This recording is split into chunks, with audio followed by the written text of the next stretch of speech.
합법적인 방법으로 합리적인 절세를 서포트해드리는 CEO 빛의 서진우입니다.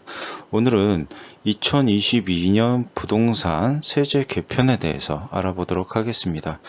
부동산 세제 개편에 대해서는 다른 부동산 전문 유튜버 분들이 많이 다루었기 때문에 저는 간단하게 짚고 넘어가면서 부동산의 방향 그리고 앞으로 대출 문제 이런 부분에 대해서 말씀드리도록 하겠습니다.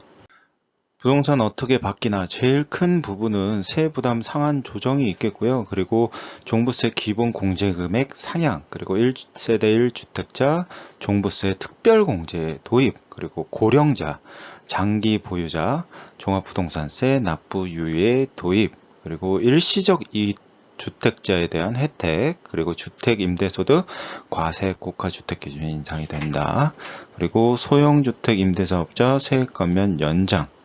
첫 번째로 볼 게 종합부동산세 세율 및 세부담 상한 조정입니다.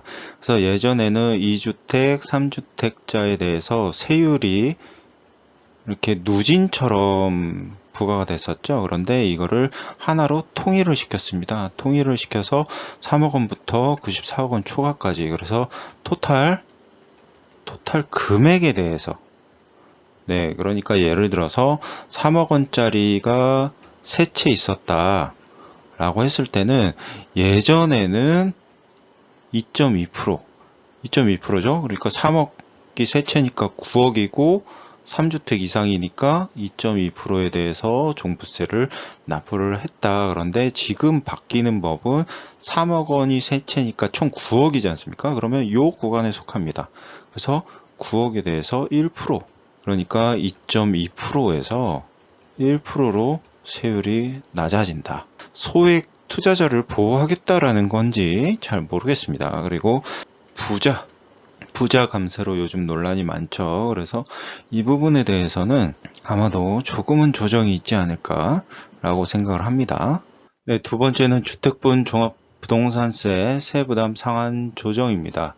그래서 예전에는 2주택 이하 150%까지 상승해도 내라, 3주택 이상 300%까지 상승해도 내라, 요거였는데 요게 이제 통합이 돼서 150%까지만 상승분에 대해서만 납부를 해라. 요거에 대해서 이제 초과하는 부분에 대해서는 세금을 내지 말아라 라는 얘기입니다. 그리고 법인은 상관이 없습니다. 법인은 덜 봐주겠다라는 얘기죠. 그래서 이 개정 이유가 세부담의 급격한 증가를 방지한다. 그래서 이제 2배까지 오를 수 있는 분들은 그냥 반만 오르는 걸로.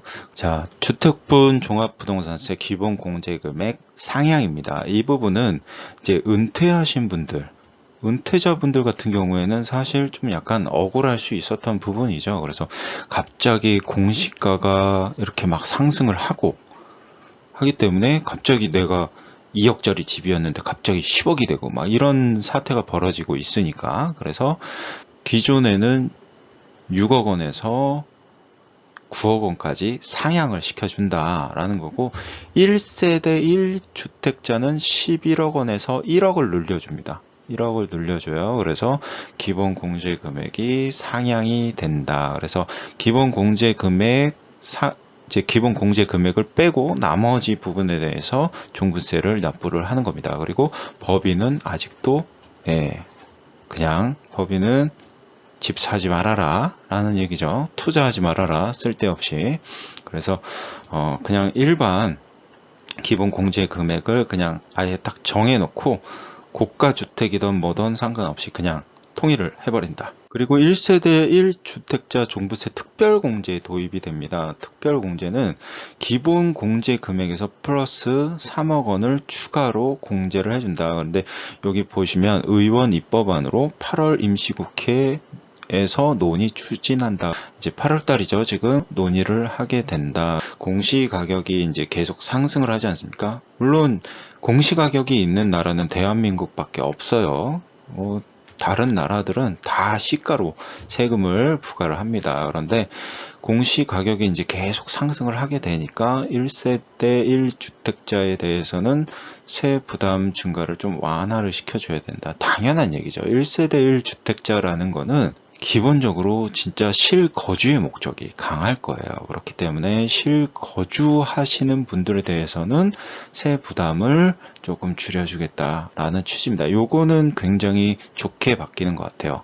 제 개인적인 의견입니다. 고령자, 장기 보유자 부동산세 납부 유예 도입, 1세대 1주택자 플러스, 그러니까 집이 한 채만 있는 60세 이상이거나 아니면 집이 한 채만 있는 5년, 주택으로 5년 이상 보유를 하고 있거나, 그리고 여기에 더하기 직전 과세기간 총급여 7천만 원 이하, 그러니까 종소세 6천만 원 이하입니다. 그리고 해당 연도 플러스입니다. 해당 연도에 주택분 종부세액 100만 원 초과하는 분들에 대해서는 납부 유예 도입을 해준다라는 겁니다. 그래서 조건이 굉장히 까다로운 것 같은데 좀 쉽게 설명드리면 그냥 은퇴하신 분들 기준으로 잡으면 좋을 것 같아요. 그래서 연소득 금액이 종합소득 금액으로 6천만 원 이하이고 내가 5년 이상 한 채만 딱 보유를 했다. 아니면 내가 은퇴를 했는데 한 채만 딱 보유를 하고 소득이 많지가 않다 라고 했을 때 납부 유예를 시켜준다라는 겁니다. 그래서 유권 미충족 사유가 생기면 당연히 이자까지 해서 세금까지 납부를 해야 된다라는 부분이고요. 그리고 납부자가 종부세 납부 기한 종료일 3일 전까지 납부 유예를 신청을 해야 된다. 그래도 이것 또한 8월 임시국회 논의 추진입니다. 일시적 2주택자, 1세대 1주택자 주택수 종합부동산세 특례 신설입니다. 그러니까 내가 집을 팔고 다른 집을 사는 게 맞잖아요. 집을 팔고, 그렇죠? 집을 팔고 집을 사는데 저는 집이 안 팔린다. 어쩔 수 없이 집을 샀다?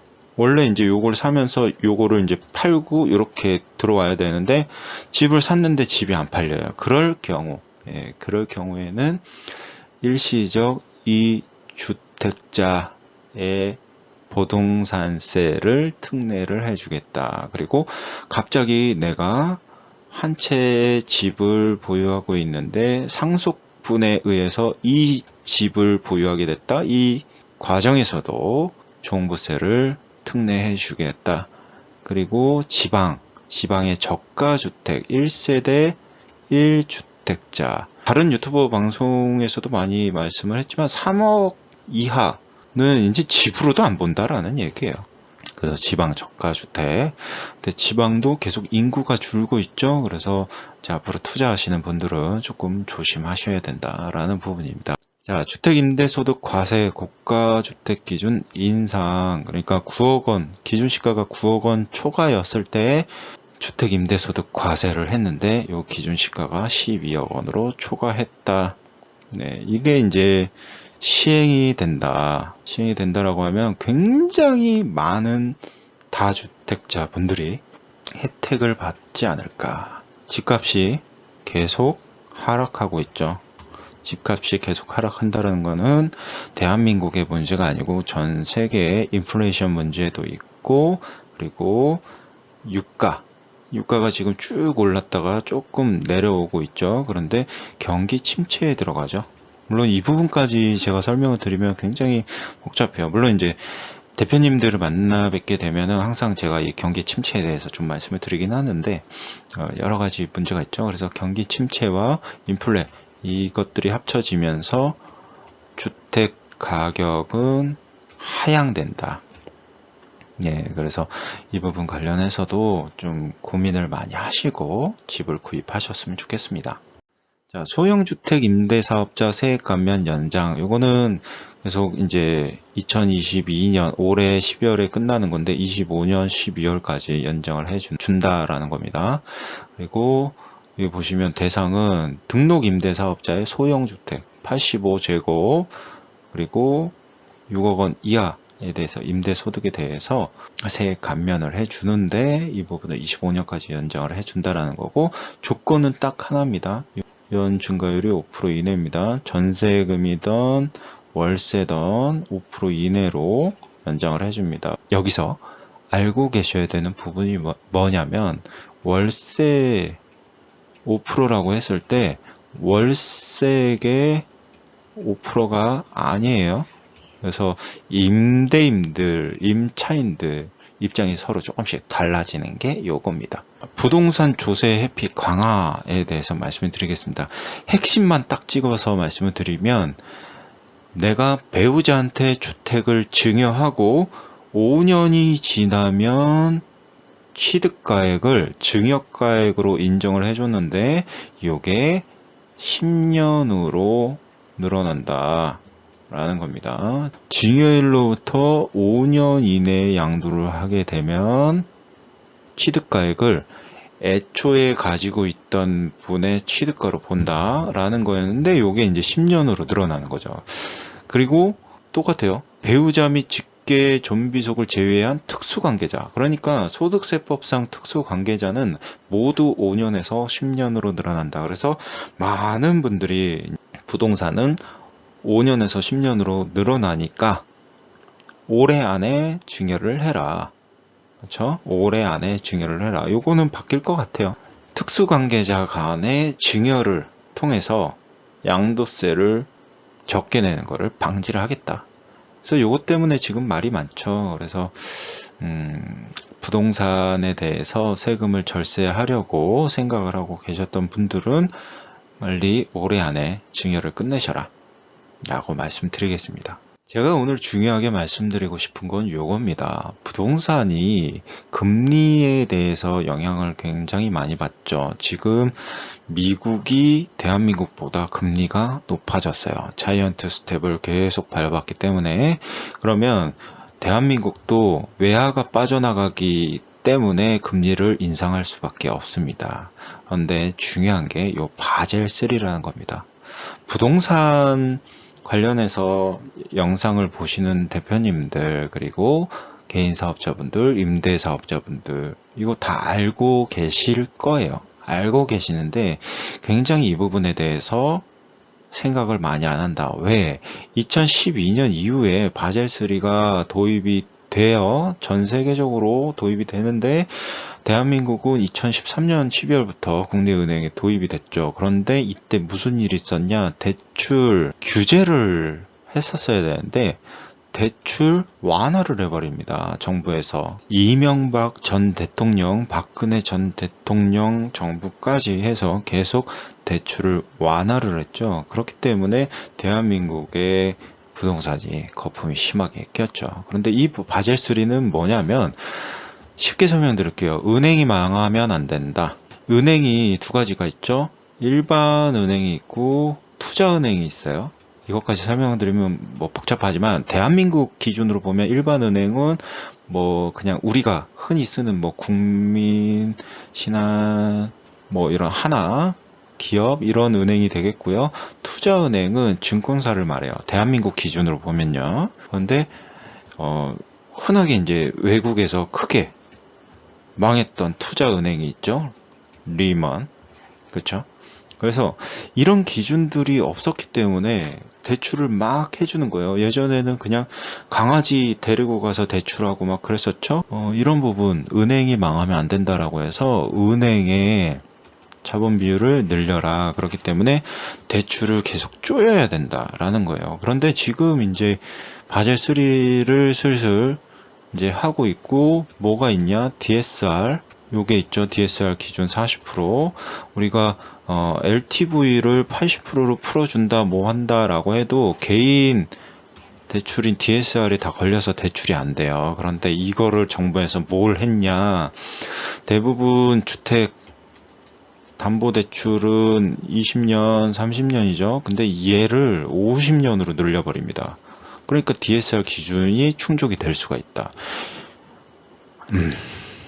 속지 마십시오. 혹시라도 영끌하실 분들은 속지 마시고요. 그리고 지금 집값이 계속 떨어지는 추세예요. 추세라기보다는 정상이죠. 정상. 왜냐면 지금 이 정도 물가에, 이 정도 금리에, 이 정도 유가에 집값이 계속 올라간다는 건 말이 안 되고요. 그래서 저는 이 바젤 3가 굉장히 중요하다라고 생각을 합니다. 은행이 망하면 누가 망해요? 우리도 다 망해요. 왜 우리가 망하냐? 은행이 망하면 기업 대출에 문제가 생기고, 기업의 대출에 문제가 생기면 기업의 수출이라든가 제조라든가 이런 것들이 망하게 되죠. 그럼 망하면 월급을 못 받죠. 월급을 못 받으면 월급 못 받는 사람이 소비를 하겠습니까? 소비를 못 하니까 기존에 있는 뭐 슈퍼, 안경점, 김밥 뭐 이런 가게들이 다 망하는 거예요. 그러면 어떻게 되겠어요? 나라가 망하는 거죠. 그래서 이 부분에 대해서는 굉장히 중요하게 알고 계셔야 된다. 부동산에 대해서 투자를 하시는 진심인 분들은 반드시 이 부분, 물론 이제 진짜 큰 손 분들이 이 방송을 볼 리는 없겠지만, 진짜 큰 손 분들은 관계가 없죠. 돈이 얼마가 오르던 떨어지는 관계가 없습니다. 이미 다 수익을 받기 때문에. 그래서 자기 자본 비율을 확보를 하는 게 바젤 3다. 그래서 부동산에 대해서 종부세를 아무리 낮춰주고 올려주고 뭐 완화해주고 이런 게 의미가 없다. 저는 의미가 없다라고 생각을 합니다. 그래서 기본적으로 나라가 건실하게 가려면 부동산에 대한 제재는 어느 정도는 있어야 된다라고 생각을 합니다. 그래서 지금 대한민국은 바젤 3와 대출 규제 완화, 세금 완화 싸우고 있는 겁니다. 그래서 대출 규제에 대해서는 완화해 줄 수 있다라고 봅니다. 왜냐하면 희망이라는 게 또 있어야 되니까요. 그런데 세금에 대해서 완화를 한다? 부동산에 대해서 이거는 계속 정부에서 부동산 가격을 떨어뜨리지 않겠다라는 의지가 엿보이는 대목이 아닐까 싶습니다. 그래서 오늘 방송은 바젤 3가 사실 핵심입니다. 부동산 세율이 변경되는 거는 올해 연말에 돼봐야지 확정이 되는 거니까. 그런데 이 방송에 대해서는 다른 유튜버 분들이 굉장히 자세히 다뤘으니까, 다른 유튜버 분들이 말씀을 잘 안 하시는 바젤 3 DSR에 대해서 간단하게 그냥 개념만 말씀드렸습니다. 그리고 나라의 경제, 그리고 나라를 걱정하는 마음까지 담아서 방송을 만들었습니다. 오늘 방송 도움이 되셨나요? 부동산은 올해 반드시 증여를 끝내셔야 합니다. 이 방송을 보시는 대표님들이 내가 부동산을 100억짜리를 가지고 있는데 내가 자녀한테 어떻게 줘야겠다 라고 하시는 대표님들이 계시다라고 하시면 상담 문의 남겨주시면 굉장히 합법적인 절차를 통해서 넘겨줄 수 있는 방법들을 소개해 드리도록 하겠습니다. 자, 오늘 방송이 도움이 되셨다면 구독과 좋아요, 공유, 알림 설정 부탁드리겠습니다. 그럼 다음 방송에서 조금 더 도움되는 말씀으로 찾아뵙도록 하겠습니다. 감사합니다. 세금 때문에 고민하는 대표님께 절세 공략집을 무료로 드립니다. 아래 버튼을 눌러주세요.